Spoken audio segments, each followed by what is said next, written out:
Waterproofing and insulation methods. When constructing a survival or emergency shelter, waterproofing and insulation are essential to staying dry, warm, and protected from the elements.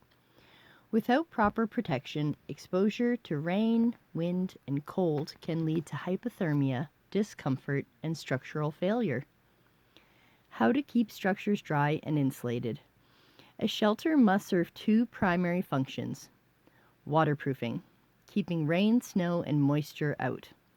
Insulation, trapping heat to maintain body warmth. Key principles of waterproofing and insulation. Build with sloped roofs. Water runs off slanted surfaces instead of pooling. Use layering. Multiple layers of material help trap heat and repel moisture. Keep off the ground. Water collects in low areas. Elevate your sleeping area if possible. Improve ventilation. Prevents condensation and mold buildup inside the shelter. Tip: a properly built survival shelter should keep you dry, block wind, and trap heat using natural or salvaged materials. Waterproofing techniques. Keeping water out of your shelter is critical for survival. A wet shelter will lose heat rapidly and make staying warm nearly impossible. Using natural waterproofing materials. If you don't have a tarp, plastic, or synthetic waterproofing materials, nature provides several options. Leaves and bark. Large leaves, like banana leaves or pine boughs, can be layered to create a natural rain barrier. Bark from trees can serve as roofing. Mud and clay. A thick layer of mud can seal gaps and waterproof walls or roofs. Grass and moss. These can be compacted into layers to repel light rain. Snow. Packed snow, like igloos, actually repel water and insulate well. Tip: when using natural materials, always layer from the bottom up, like shingles, so water runs off and doesn't seep inside. Artificial or found waterproofing materials.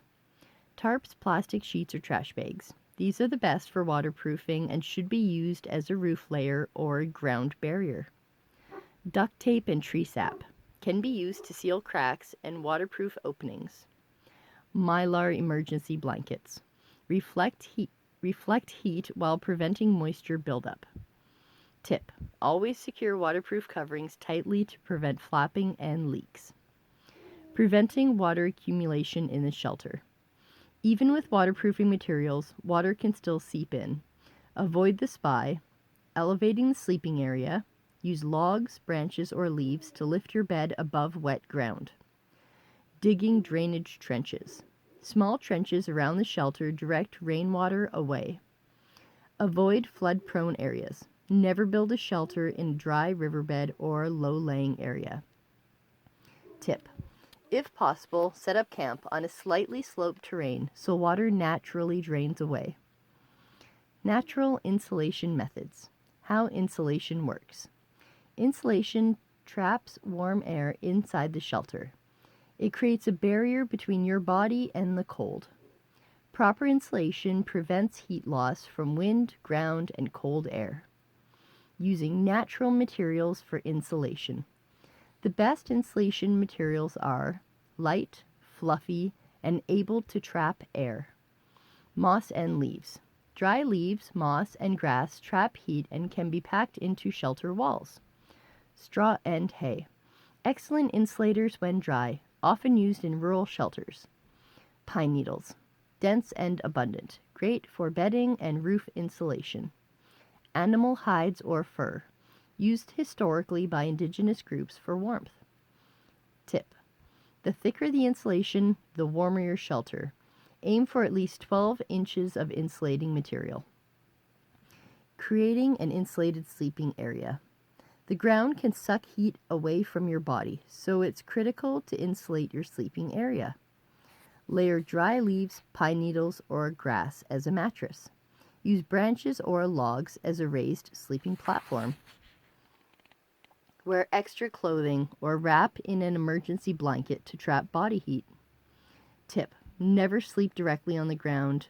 Always create a layer of insulation between you and the earth, preventing mold, decay, and moisture buildup.